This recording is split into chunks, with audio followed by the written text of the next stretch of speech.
komeza kugubwa neza ahantu hose uherereye ku isi, waba uri mu Rwanda komeza kugira ibihe byiza, muri Afurika ndetse n'ahandi hose ku isi waba uri, mwifurije guhirwa mu byo ukora byose. Twebwe twitwa Nzuri Business Group Limited, tuba tugufitiye imari nziza cyane, yaba inzu zikodeshwa, inzu zigurishwa, ibibanza ndetse n'indi mitungo yose itimukanwa. Uramutse kandi ufite umutungo ushaka kugurisha, watugana nabwo tukagushakira abakiriya bawugura mu gihe gito cyane. Si ibyo gusa kandi dufite n'indi service ya property management, aho tukumanagingira imwe mu mitungo yawe. Uramutse ushaka niyo service nabwo watugana muri Nzuri tukagufasha.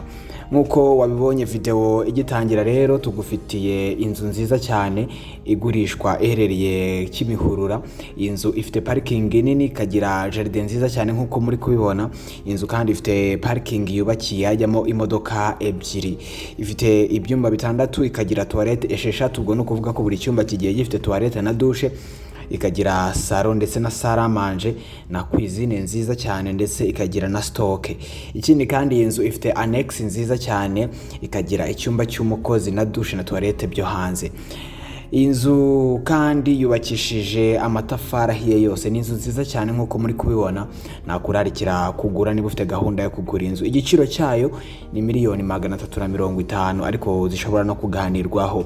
Uramutse ushaka ibindi bisobanuro kuri iyi nzu, wahamagara 0788488697 cyangwa 0782300123. Ushobora kandi no kudusanga aho dukorera, ni ku Muhima hafi y'inyubako yahoze ikoreramo Yamaha neza ugeze kuri feruje zo ku Muhima, uhita ubona inzu y'amatafari ahiye yanditseho Shema House.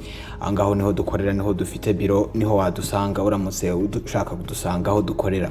Ushobora kandi no kudukurikirana ku mbuga nkoranyambaga zacu, haba kuri Instagram, Facebook, YouTube ndetse na Twitter, wanditse Nzuri Market tubona, ndetse ukatangira no kubona n'imitungo igiye itandukanye tuba twashyize ku mbuga nkoranyambaga zacu. Dufite na website ushobora kujyaho wanditse wa3.nzuri.rw, nabwo ukagenda ubona imitungo myinshi tuba twashyize kuri website yacu. Bityo niba ufite gahunda yo kugura ukabona imitungo myinshi ushobora kugura kandi udahenzwe.